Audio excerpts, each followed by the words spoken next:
You are now listening to Out of the Blank.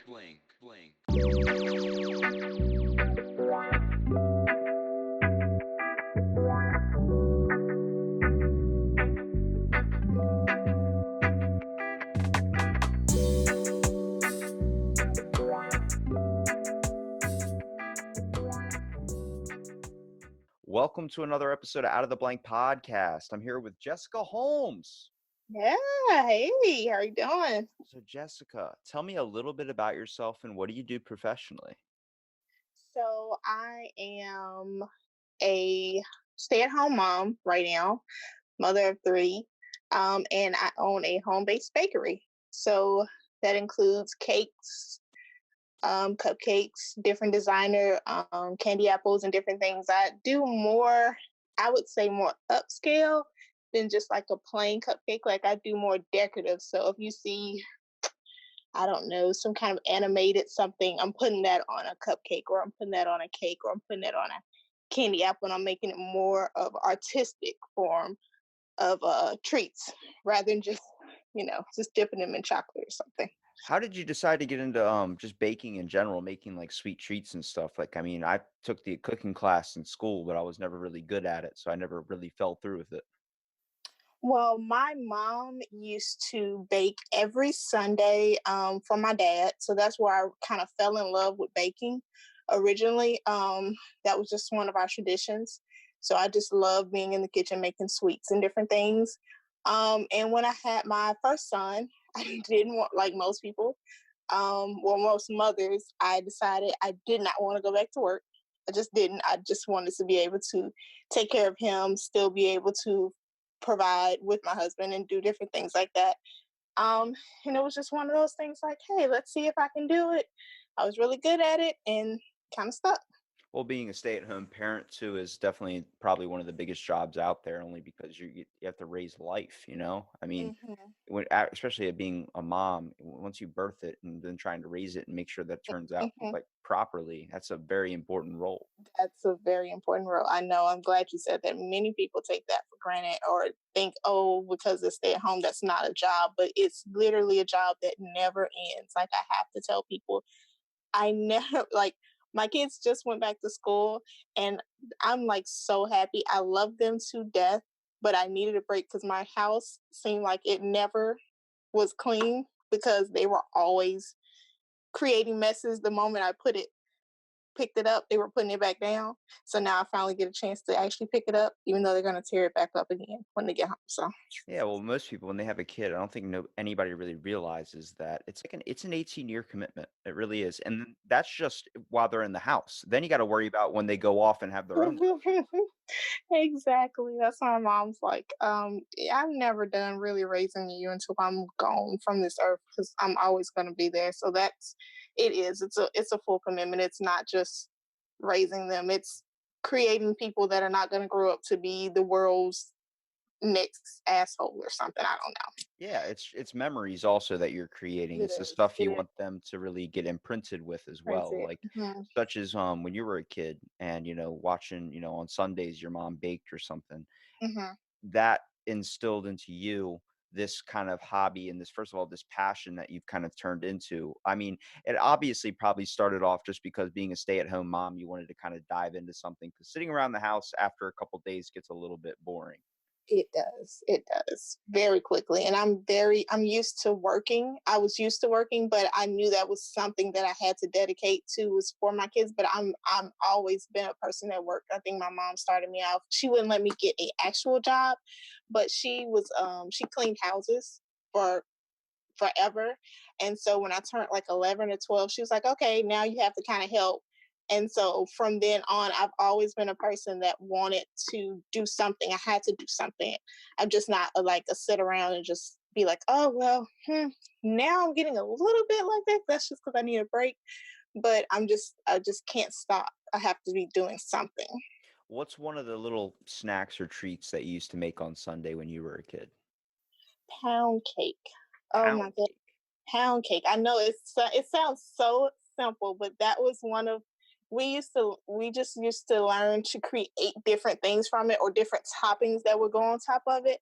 But just a simple pound cake with vanilla ice cream, some strawberries that you like cut up and you put a little sugar on them, put them in the refrigerator and let them like create their own juice. Oh my goodness, you just cannot understand how good that is.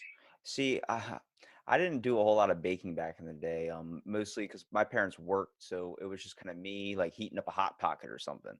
But when I went to my grandparents' house was when I saw my grandma making a lot of like sweet treats. We have these things that kind of come around Christmas time.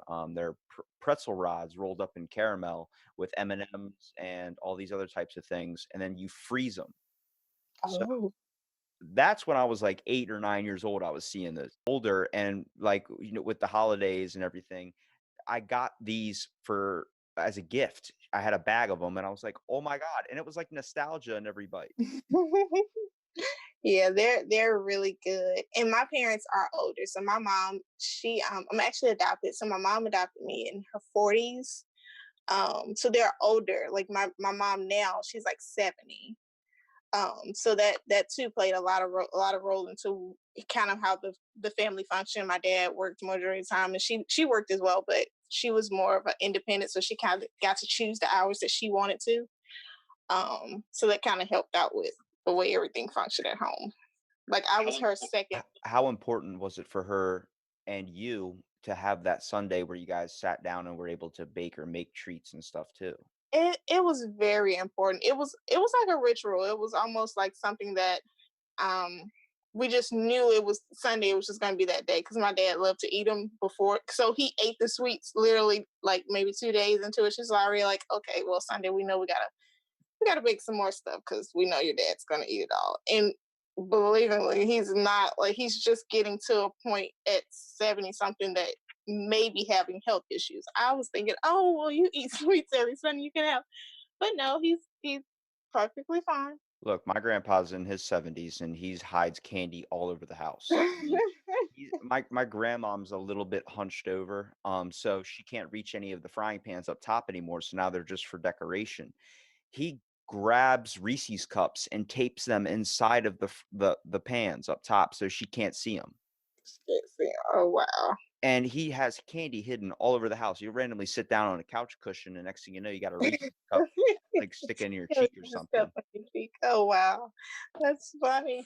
But it Yeah. was it was always so interesting because when I was a kid, I totally missed out on the opportunities to kind of seize really learning this skill in general. Mostly because I was a kid, I was a guy. First of all, and most thing I want to do is go outside and hit something with a stick. And she sat me down and really kind of showed me like, hey, and tried to keep me a little bit interested into it by like, oh, you can lick the brownie mix or you can do whatever when I get done with the tools or something instead of washing it off. So that was always the reason why I kind of stuck around. But she taught me some very formative skills that I think as a person or an adult that everyone should learn to know how to do. Hmm. Yeah, that was my favorite part was licking the spoon too. I was that was more intrigued with it. But many people don't realize baking is a science. So it just takes that one wrong ingredient to mess up a whole cake or a whole pie or whatever, and then it takes that right ingredient to make it better than any other cake or pie you've ever had. So it's tedious. I know I set my boys down and I let them sit here and watch me bake and cook and they ask questions and different things. And my oldest, he's always like, okay, mom, I want to help cook and stuff like that. He wants to be a police officer slash cook, as he's told me. But of course, those things change all the time. But I wanted to be an astronaut. we'll see. You never know. It's never too late. I want to be I don't know what stage. first man to walk on Pluto, Oh, even though wow. it's technically not a planet anymore. It's But not, I still defer. yeah, I don't think it's a fun anymore. They changed those things. I think it was a few years back, probably like 3rd grade is when it stopped becoming a planet, at least for me. So that's probably like 10 years ago. Hmm. Hmm. So where did would you say most of your experience kind of comes from just learning on the job, like kind of doing your own information and research as well? Yes, so I'm self-taught. Most of the things that I have learned, I literally haven't taken a class. I've just kind of learned from over the years, from messing up, trial and error, and it's just like you say, you just kind of learn those things over time. How to make it better, how to do it quicker. Um, so, What was the first thing that you started to kind of start off with? Did you end up trying to make a pound cake? um, well, before I started making cakes, I actually started off making candy apples. That was gonna be the thing that I was gonna do, is make candy apples. And so I had started doing that, and I had someone, matter of fact, I had three people ask me on the same weekend to make a cake, and they were just like, "We know you can make it. We know you can make it." And I was just like, I'm not making cakes because I just, like I said, it's so much that can go wrong with it, especially when you're doing decorations and the icings that go on this. And I was just like, okay, I'm not doing it. And she just kept asking. I was like, okay, I'm gonna do it, but I'm gonna let you know it may not turn out right. I mean, the cake may be delicious, but it may look ugly. I'm a perfectionist, so I wanted it to look. I want things to look a certain way. And after that, I mean, everybody's like, "Oh, okay, we love it," and that was it. So I just, after that, now people don't remember that I make anything else but cakes now. Do you find that it took you a while to kind of find your niche of what you wanted to make in the first place? It seems like you have to do a bunch of different recipes and finally figure out, oh, this is actually the most fun to me, even though it might be one of the harder things to do. Like it's probably easier to make I guess, a candy apple compared to if you're making a whole entire cake and then designing it as well. Surprisingly, candy apples was the harder thing to make. And the reason why is because of the temperature. That's why I say it's kind of a science and a thing to it. Because if you go over your boiling point, you'll have candy apples that don't turn out right. And then if you're under it, you'll have chewy ones. If you don't clean them right, you'll have ones that have holes in it. Like it's a whole big thing. Like it's, and I was like, oh, okay, so it's not as simple as I thought it was going to be. Like it took about 3 months to get the perfect candy apple. Everything else was just it people loved it. I didn't, but they were just like, oh, okay, well, it's okay. And now I'm getting more into like, okay, with cakes, I believe it was more of the icing. Icing tends to melt, especially different ones. So that became the biggest thing for me, with my cakes and stuff, was my icing. What do you find to be like the most important when it comes into the factor of the cake? Would you say the icing or would you say it's more about the look of it? Um, I would say it's the taste. My taste is number one factor. If it doesn't taste right under all that perfection, then that's just ruining everything else that I did to it. And then it has to look right. What about what with taste though? Everybody's got their own taste. So what do you try like what do you prefer in a cake? What do you want it to taste like? Are we talking about vanilla? Are we talking chocolate? Vanilla is my favorite, and lemon is my second favorite. Chocolate and like red velvets, I have like a love hate relationship with them, because they have a tendency, depending on, and now I'm just learning. I'm literally just learning this in year 2020 that I have been cooking my chocolate, and one of the most important parts, I have been doing it wrong.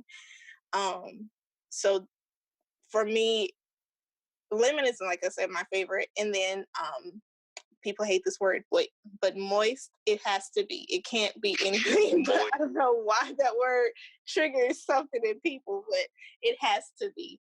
If it's not, then I've just baked a cake for no reason. You just brought me back to my seventh grade class. Our teacher, we worked in a culinary class, but we were learning environmental science. So the teachers would float around. So we'd be in a bunch of, we'd be in this class with a bunch of ovens and stuff. And the baking teacher would be in there making stuff. And she said the word moist on like the third day of that class. And everyone figured out our teacher hated that word. So everyone would make, like, just say it and just make her crawl out of her skin. Again, oh gosh. But That is, there is something though when it comes to just making a treat in general. I think it definitely it comes on your preferences as well. Like I know like when people in my family make cookies or something. mhm. How do you like your cookie? I like a chewy cook. Okay. I like the outside to be crisp, but I want once I get closer to the inside, I want it to be more chewy. Not chewy, chewy, but it has to. I don't like it hard. Like if I get a cookie from somewhere, I'll warm it up so that it will kind of like soften. That's better. That's a better word, to be kind of soft. But I still wanted to have a crispness about it at the outside, if that makes any sense. See, I'm usually the type of guy where like someone's making cookies, I won't ever have one. But then if you burn the shit out of them, like my mom knows to make a batch of cookies, if anything, if it's the holidays or something, she knows to burn the living crap out of a batch and then just put them off to the side to the point where like these are hard as a rock. Like they're black. Who's gonna eat these? And I just come downstairs. I'm like, that's the best part of the cookie right there. Oh wow. No, no, no, no. My husband's like that though. He wants everything to be crisp. Like I have to make sure his food cooks longer than everybody else's. He doesn't like his stuff to be any kind of, I don't know. I tell him it's just like it's dead basically to me because nobody's gonna eat it but you. It's like literally like spikes or something, and he's just like, "Oh yeah, it's so delicious. It's so crispy." And I'm like, "That's okay." It's just weird when you get down to the gooey part of it. Like when if it melts in your mouth as soon as you put it in there, some people really enjoy that, but I find it's too soft. Too soft. Well, like you said, everybody, it just depends. Palates are all different, so What types of things have you really kind of tried to focus on just with creating all these different designs as well? um, what do you mean? Like things you've started to work on or things you started to learn more in the process. Like you said, you were uncovering something, in 2020, just being some challenges. What challenges have you faced that's kind of taught you a little bit more on the idea of baking? I think everybody thinks of it as this bland, easy thing, like, oh, you just read the directions, make it up, and then shove it right in the thing, and there you go. Um, temperature, or atmosphere. Like you were saying, y'all were in a baking class, but it was environmental science. Well, that plays a lot to do with how everything turns out. So you don't realize the coolness of the air, or if you have too much moisture in the air, or things like that. That can play a lot on you. And I'm just now learning how, like, what is my climate here versus maybe if I took a class or I saw someone doing something, their climate may be cooler where mine's is more humid. So they'll say, okay, well, you need such and such and such. Well, I tried to put that in there, but this is coming out with water. Well, it's because my atmosphere is has more moisture where another atmosphere may be more of a drier climate. So that that plays a lot into my baking. And also just time management on a lot of things too. So people, sometimes people try to request like cakes and stuff like last minute, like, oh, can you do me a cake tomorrow? Well, I could, but I need time for everything to chill and time for it. So it's like almost like a 3 day process for a lot of stuff. Some people take weeks to do cakes. It just depends on the difficulty of it. And so I'm just kind of learning how to manage my time, especially with me being in business at home when I have kids that are running around and have to stop and do this, which, is actually a blessing in disguise because I'm able to stop what I'm doing and say, okay. And that I think that's where a lot of people kind of get that idea and say, oh, well, you work from home, so it's much easier. But working for home only allows me to be able to be home with my kids, but it doesn't necessarily say, well, it's easier because now I have to figure out how to work them into whatever I'm doing, whether it means, okay, well, I can't do this during a certain time. And then I have to come back, or I have to stay up till 2 o'clock in the morning, 3 o'clock in the morning to get something done because I had to give them this particular time. Now I have this time. So it just allows me to be with my family more, but it doesn't necessarily allow me to say it's much easier for me. Yeah, I feel like especially if you're in the process of cooking something too, having to step away for a moment really kind of throws you off in a way. Draws me out. Yeah, so I like earlier, I have to like say, okay, well, I can say I'll set the baby down at a certain time and I can come and do this at during this time, but I only have that particular time to do it before, he's woke or trying to, because it's very hard to manage a 5 month old, tell him, hey, I can manage a 5 and a 4 year old and say, okay, well, mom's doing this, but a 5 month old, I don't, he's not that easy to do. Yeah, you got to make sure he's calm for like a 3-day process of designing Mm-hmm. a cake. Mm-hmm. Man, see, whenever I try and bake something, if I'm gonna design, like I'll get the whipped cream out, I'll get all the essentials and stuff, and next thing I know, I just end up eating a tub of whipped cream. I'm like, all right, this is close enough. That's close enough, yeah. I know I'm much lazier when it comes to cakes that I have to bake for the family. So if I'm like, making a cake. I'll make a cake, and my husband's like, "Okay, so are you gonna ice the cake, or we just gonna have a plain cake?" And I'm like, "Whatever I feel like, because I don't really feel like doing this right now." So yeah, when it's for me, I'm much more relaxed and lazy about it. With your kind of experience just doing this in general, have you thought of any cool food combinations? I have been thinking much about popcorn and incorporating cakes and popcorn. Incorporating And I've seen a lot of people doing it or trying it. And so I'm thinking about doing it and also doing like incorporating all kinds of different kinds of candies into apples, like putting it on there and just, I don't know. Or also doing like cheesecake inside of the cake.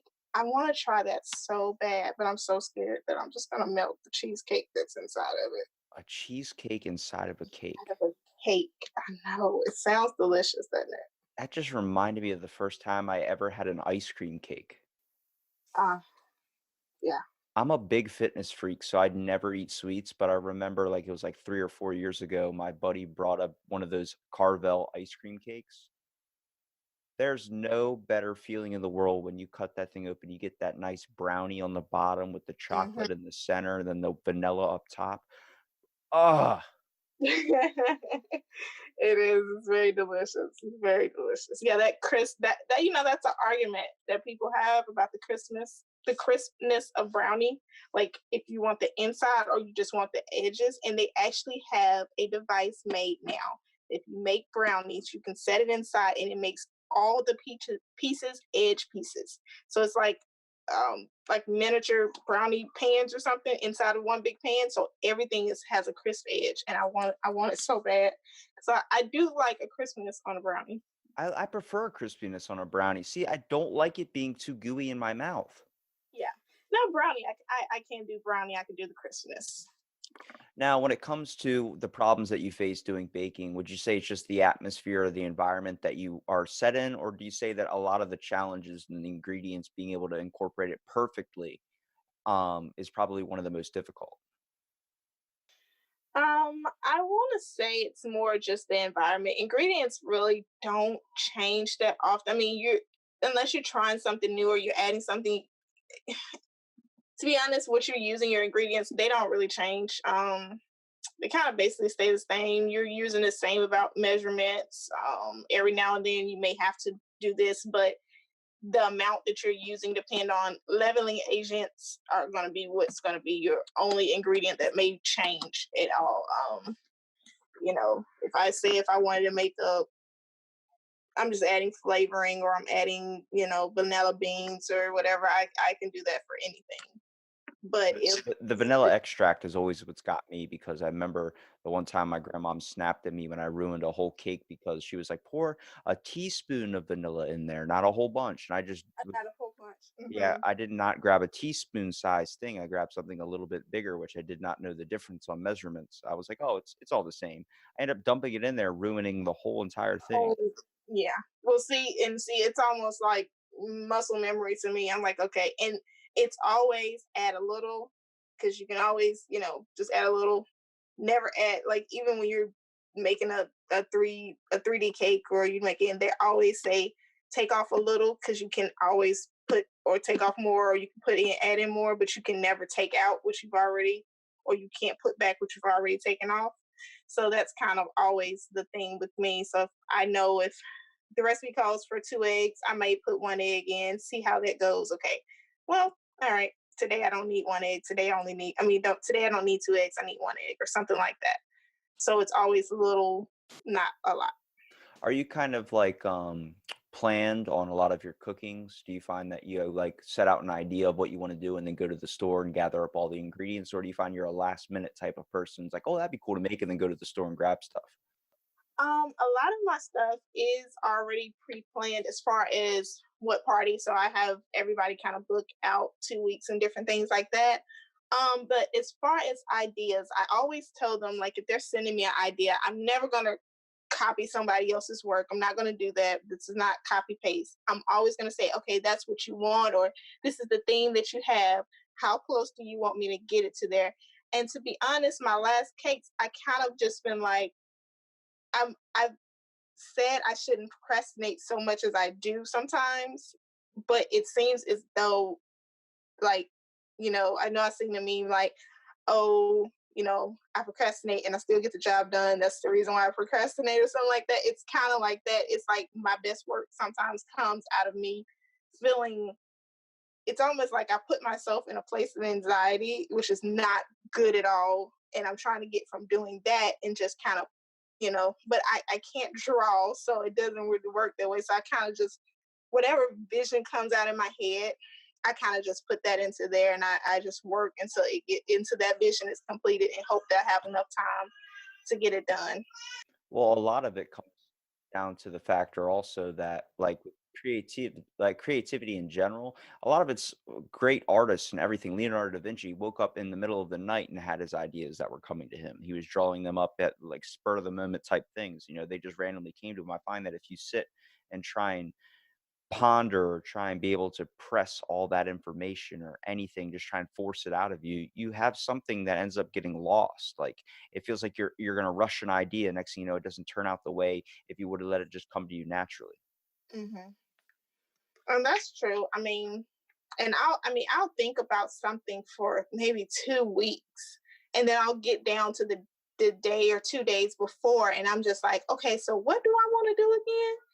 And I'm just like, it's almost like I tried to plan, but that just didn't work out the way that I wanted it to. Like I'll have the idea, and I'm just like, that doesn't look right. Like last week, I had a lady, and I was just like, this is not working out. This is just not. And I was just like, am I free to kind of? She's like, just do whatever you want, and she loved it. But you know, because sometimes it's like that. Sometimes you have an idea, and cakes that I know that I can't do. Like I'm not good at 3D cakes.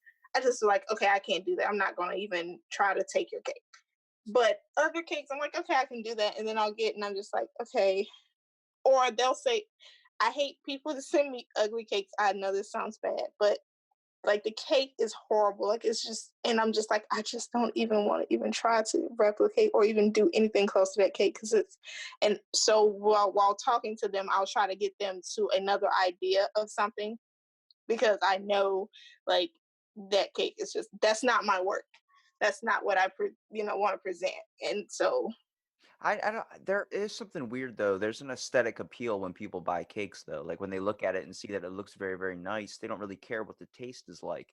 I've seen some cakes that look like someone diarrheaed all over on top of it. Like this looks like you just threw it in a pig's pen, like it's filled with mud or something. But then you end up having it, and it's like triple brownie blast, and it's like you take a bite, you get diabetes, but damn, it's delicious. it's delicious. I know.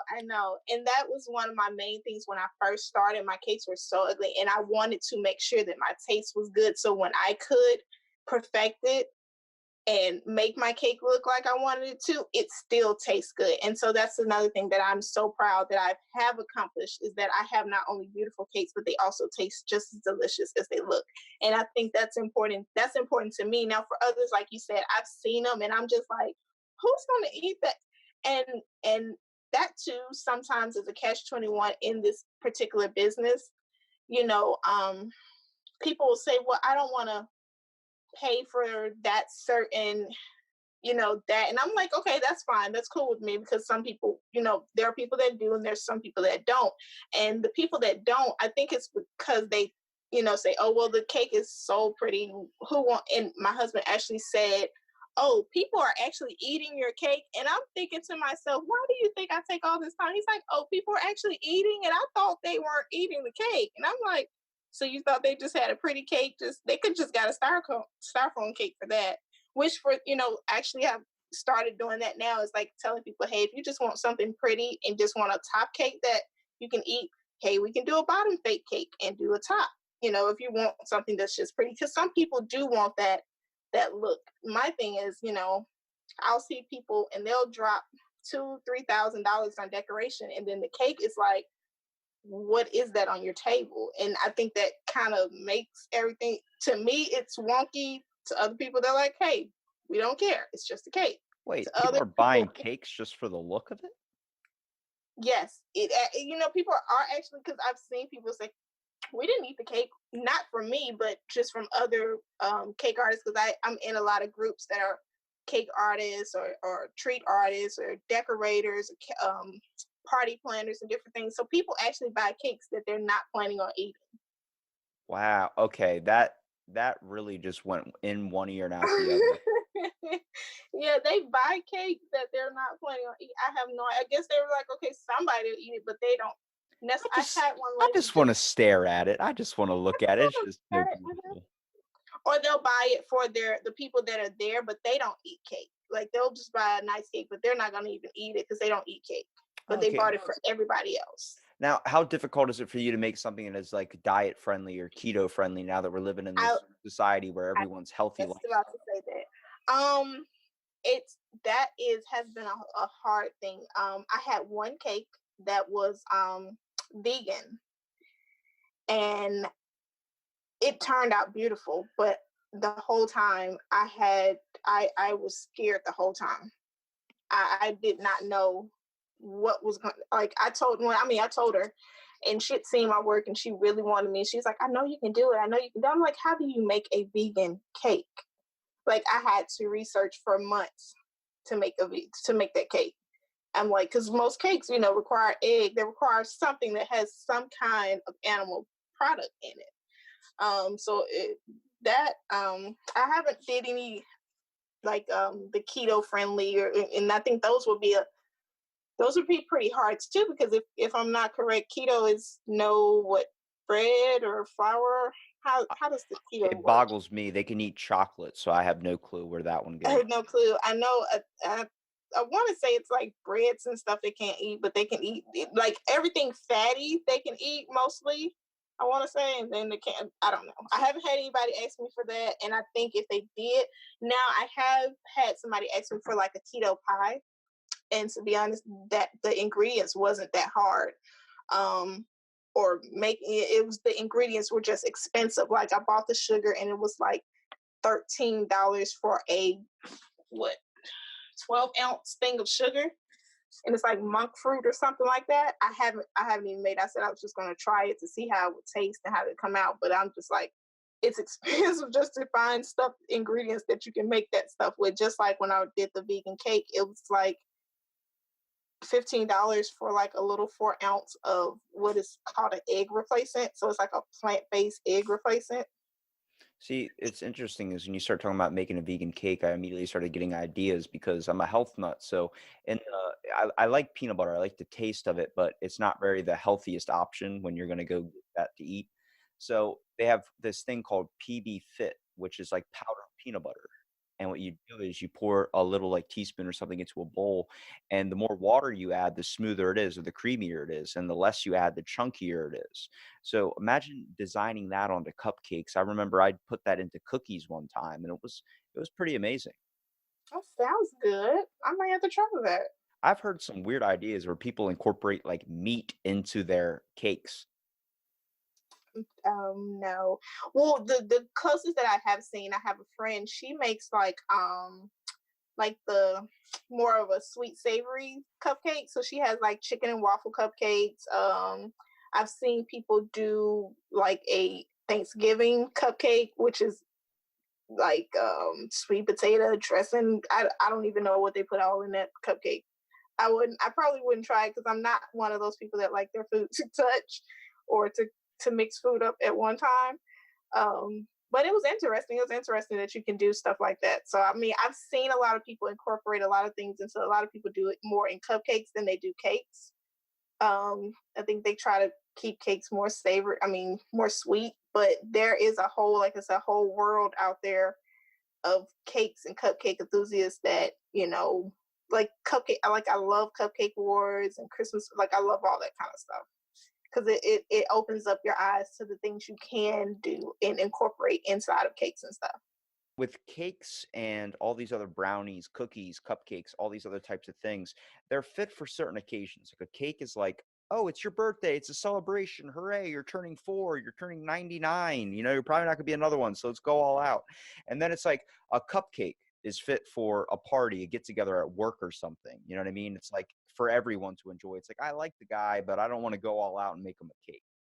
And then we got brownies that are like I don't even know where brownies fit into the equation. Like that one's like a sweet treat that you have at night, like if you're with your partner or significant other and you're just like, hey, let's make some brownies tonight and watch a movie or something. Or if you're making illegal drugs, why are they fit for certain occasions, Jessica? I'm trying to figure this out. I don't know. I don't know who made that up. I have no idea. I mean, I try to encourage people, hey, do this or do that, but I guess that's just how everybody set it up that way. Do you think it fits perfectly, or do you think you would suggest a change? I feel like cookies should be more of a that's definitely probably a treat that you want to make at home, but I don't know. Cakes just fit perfectly for like a celebration scenario, but I feel like we could incorporate it a little bit differently too. Like, why is ice cream fit for just a late night snack? I don't know. I think we should have desserts all the time. Like it's there should. I mean, there are any occasion that you can have a cake for. Like I think that people should just say, okay, birthday, sure, and everything else. Like I've now seen cakes for people have divorce party cakes. Um, Divorce party. yes, they have cakes for when they get a divorce. They have, of course, you have your bachelorette cakes, quinceaneras. They have half birthday cakes where they literally cut a cake in half and they have it. It's just a half a birthday, like when they are 6 months, 6 months for the baby or whatever. Let's see other cakes. I mean, they do have them, but it's less common than you see a regular birthday cake. Yeah, And yeah. I think like even if we talk about like just the idea of designing a cake for like a vegan lifestyle as well, like Mhm. how difficult do you think it's getting just with the fact that now that there's so many things that you cannot bring into school just on the scenario of like allergic reactions and things like back in the day, like I remember when like I was in elementary school and we found out someone was allergic to peanut butter. I could not eat peanut butter sandwiches. I couldn't do anything because it was going to affect him. And I'm like, we're in a world now where people are like getting allergic to everything, whether it's a gluten intolerance, whether it's all these things. How hard is that going to be as a baker in general just to be able to create something? So luckily, I haven't really ran into that because I think most people that come to me, they already know. But I know with my sons being in school, one of them is in pre-K. They get a little more generous, I guess, or depends on what school. But like he can't have any kind of outside food brought in. Like you said, no peanut butter sandwiches because other kids are allergic to peanut butter. So there's a possibility that that kid makes, so they don't even have it, and so I think it will become more difficult the more and more people. It You never know, cakes may phase out because of that. Um, but then again, there's so many different products that people are producing that people don't know about. So that helps also. Like there's like a whole thing called SoFlo, Florida. It's for cake makers, treat makers, and different things. So every year, thousands and thousands of treat makers, cake makers flock to it, and they just come out with different products that people can use that are alternatives to different things like that. So I think just like anything else, the more innovative people can become, that's the only way that the business will stay afloat if everybody becomes allergic to everything. Because I remember when the whole gluten thing came out and everybody was gluten intolerant. I'm like, first of all, half of y'all are not gluten What intolerant. is gluten intolerance? That's what you got to. Exactly. And um and it just came out of a sudden, but now you don't. I mean, you still see the gluten-free stuff, but you don't see as many people like, oh yeah, I'm gluten-free. So I don't know if it was a phase or if people, like, I think some people were, and then once the companies realized that people were gluten-free, they started producing or promoting this whole gluten-free thing, and now everybody's like, oh yeah, I'm gluten-free. It's probably just a gluten intolerance, and no, you just eat too much or something. I don't know, but it like I said, as long as people kind of become more inventive or try to get around ways or things like that, then it'll work out. If not, it'll phase out, I guess, and we'll just find somewhere else to go. I think people will always like sweet treats because I mean, look at Little Debbie's and who else is Hostess, and I mean, Don't even toss out the zebra cakes. You're kidding me. don't even. Okay, The I haven't zebra seen a person. cakes, the Nutty Buddies. Oh, oh man. If you toss a nice zebra cake in the microwave for like 5 seconds, 10 seconds, you get a nice melted sandwich going on. There's no better feeling. Exactly. And I haven't seen a person, I haven't seen them like change their ingredients yet. So, you know, it's Shit, what's that thing called? I'm trying to remember what it is. It's an oatmeal thing. It's like a cookie.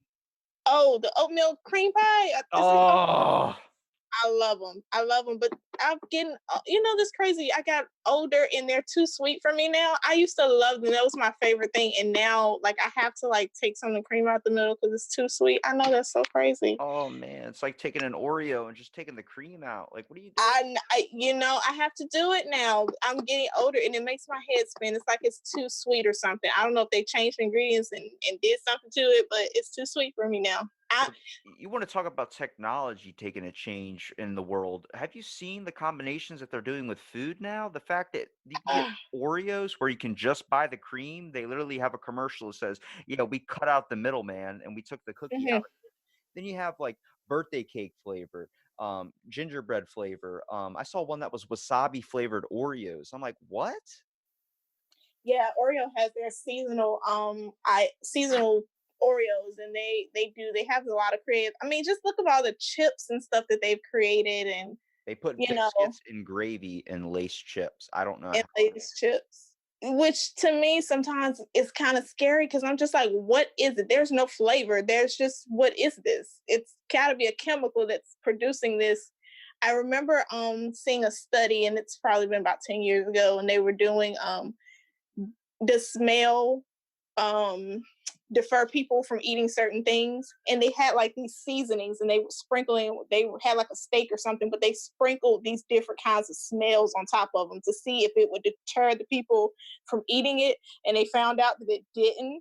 And I kept thinking, what was inside of this? Like one of them was like funky shoes, and I'm like, okay, so what's inside of this? And I think that kind of is the same as how they do a lot of ingredients for these different snacks and stuff like that. I'm like, what is actually inside of it? Because I know they don't grow this kind of stuff. So how are they producing, or like getting something that's strawberry flavored and it smells like strawberry? It's literally like trying to do the jelly bean game, the, bean Yeah. dazzled, whatever it is, where it's like Hmm. one of them's barf, one of them's lawn clippings, the other one Hmm. like it's like, "Whoa, whoa, how are we getting that exact That taste?" exactly. Man, Yeah, because that's like, if you get something and say it's strawberry flavored, but if you think about a strawberry, if you actually like, cut them up, they don't have a smell, and the smell that anytime that I've ever ground up strawberries and made them, it's not the smell that comes from a strawberry flavored thing. It's a whole different smell. I love strawberries, but I don't like the smell of ground up strawberries. I know that's not, it has like this weird smell when you mix it with other stuff. It sounds crazy, and it doesn't smell like any strawberry thing I've ever smelled. Or the fact they have grape stuff, and you're like, but it don't taste like grapes though. yeah. It tastes like a totally different, or orange soda that didn't taste like oranges at all, like somewhere like that. Well, there's a weird thing with our taste buds and the fact that the scent is linked to it as well. Like being able to eat something and then be brought back to a certain memory in your lifetime. Like every time I walk into a store or if I walk into like a Krispy Kreme, a 7-Eleven, anywhere that sells like a pastry or something, that whiff, that smell, like it's something weird. It's just the fact that, like, if I walk into a bakery or something, first thing you smell a little bit of dough, but you smell like you get enriched with all these different flavors and scents that truly make your mind just go off on a tangent and bring you somewhere. It's like a place in your life where you're like, oh my God, I'm 12 years old and the world hasn't been exposed to me yet. Like, it's that whole thing. It's like a sense of like a peace about it. I don't know what it is. Yeah, I don't. I have no idea. It's amazing, but it's kind of like, what is it at the same time? Well, I know there's so much about cakes in general in the first place. The fact that there's just a whole wide variety of things that you can go to as well, especially when it comes to designs, when it comes to all these different factors that play in. What would you say, like, if you were going to design a cake for somebody, do you just get their basic characteristics and kind of traits and what they're kind of looking for and as an idea, and then try and craft it out in your own image? I do. I do. I want to, like, I get to know my customers, so I'll ask them to send me their favorite things about whatever, because a lot of times it's for kids, and so I say, okay, well, what's the favorite character? what's the color themes that we're going for, and I kind of just go off of that. And I'll get, of course, I like to do is like a four cake remedy. So I'll find four cakes that are similar. It may not even be in the same character, but it may have something this, and I'll take stuff from there and from here, and kind of place it to make a brand new cake that's totally different from all the other cakes. Or sometimes I've had it where I just had to design a whole cake that was just out of thin air, and in that way, so I get to kind of get to know the customer. Like I did a grand opening cake, and I kind of got to know her as what she liked, and so that's what I made for her, was for her grand opening, which was a boutique. So I kind of made something that was catered to that. Um, so yeah, I just kind of play off different ideas that we have. Well, I really appreciate you taking the time, Jessica, to come out and do the podcast. I kind of want to give you here a minute at the end to be able to promote your content too, so people can see your awesome designs. Okay. Well, yes, I am Just Sweet Creations. I'm located in Gastonia, North Carolina. You can follow me on Instagram at Just_Sweet Creations, and also on Facebook at Just Sweet Creations 2. Um, and just check me out, and hopefully I'll get to work with you guys soon. Yep, you can have your cake and eat it too. Well, thank you so much, Jessica, for doing the podcast, and stay tuned for another episode of Out of the Blank.